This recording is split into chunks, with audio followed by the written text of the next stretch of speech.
The Hall of the Thousand Stars was not meant for children. It was a chamber where treaties were signed, wars were declared, and history itself was carved into the stone of the galaxy. Yet on that day, as the ruling council of the Drathari Empire convened, the only voice that mattered was not that of emperors or generals, but of a trembling child. The daughter of the Empress, Princess Yira, stood at the side of her mother. Her translucent skin shimmered with the faint glow of bioluminescence, her wide eyes darting between the gathered delegates. And then, as the human envoy entered the chamber, she shrieked, clutched her mother's leg, and pointed a shaking finger. Her fear silenced the hall. The humans had come late to the stars. Barely 2 centuries of interstellar travel, and yet their reputation already preceded them. Unpredictable, stubborn, and above all, dangerous. Most alien powers saw them as a nuisance, not a threat. But when the child of the most powerful monarch in the quadrant reacted with terror at the sight of a human, whispers began to ripple through the hall. Was it instinct? Was it prophecy? Or something older? Something buried in the genetic memory of her people? Beginning a fear with no explanation. Envoy Commander Marcus Hale froze where he stood. His black formal uniform, polished boots, and the Terran flag stitched over his heart marked him clearly as the representative of Earth. He had walked into the chamber expecting hostility, perhaps arrogance, but not this. "Yira," the Empress said, crouching down, her voice a calm purr in the melodic tones of her species. "What is it, child?" The girl hid her face in her mother's robes, but her outstretched hand still pointed squarely at Marcus. "Don't let him near me. He's the end of us all." The words echoed across the crystalline chamber. Marcus's chest tightened. He had children of his own back on Earth. To see a little girl crying in terror because of him, it gnawed at his soul. But he couldn't move, not here, not now. The gathered ambassadors whispered furiously. The Tvari chittered their mandibles in amusement. The Sithari rustled their feathered crests with unease. For all their cultures and technologies, the galaxy still held one universal truth. The innocent vision of a child was rarely dismissed. The Empress of the Drathari, sovereign of 300 worlds, rose slowly to her full towering height. Her robes glittered with starlight, her crown of crystal refracting the glow of the chamber. "Explain this, human. What spell do you weave that even the innocent sense doom in your presence?" Marcus swallowed. His voice, steady but measured, cut through the tension. "Your Majesty, I weave no spell. I came only to discuss peace." Yet even as he spoke, he saw the shift in the eyes of the other delegates. "Peace? Well." The seed of suspicion had already been planted. Middle. The whisper that became a storm. The negotiations collapsed within hours.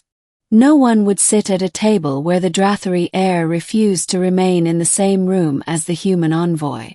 The Empress withdrew to private chambers, and Marcus was escorted back to his quarters, under the watch of guards who no longer masked their unease. Back on Earth's embassy ship, Marcus sent an urgent report. "The child's reaction is destabilizing everything. They think she saw something. I don't know if this is political maneuvering or something deeper. Requesting guidance." The reply came swiftly from Terran High Command. "Hold position. Do not escalate. Observe." But the galaxy had already begun to escalate on its own. The Sithari broadcasted propaganda across their networks. Even the Drathari child knows, humans bring only destruction. The Tvari, eternal rivals of the Drathari, whispered that perhaps the girl's words were an omen of weakness, a chance to strike. Marcus felt the weight of centuries pressing down on him. Humanity had fought tooth and nail to claim its place among the stars, to prove it was more than the savage upstart species others accused it of being. And now a frightened child's cry might undo it all. But something gnawed at him. The girl's words hadn't sounded like political theater. They'd sounded real. Genuine terror. So Marcus did what humans always did when cornered. He broke protocol. The forbidden meeting. He requested an audience. Not with the Empress, not with the council, but with the child. Predictably, the request was denied. But humans had a way of finding cracks in any wall. Late one cycle, he found himself slipping past Drathari sentries with a quiet efficiency that had once made him a soldier before he was a diplomat. He found Yira in the palace gardens, surrounded by the bioluminescent flora of her people. She gasped when she saw him and nearly screamed again. "Please," Marcus said softly, raising his hands. "I don't want to hurt you. I just want to understand." Her lower lip trembled. You're the shadow I see in my dreams. The one that burns the skies." Marcus knelt slowly, lowering himself to her level. "Dreams?"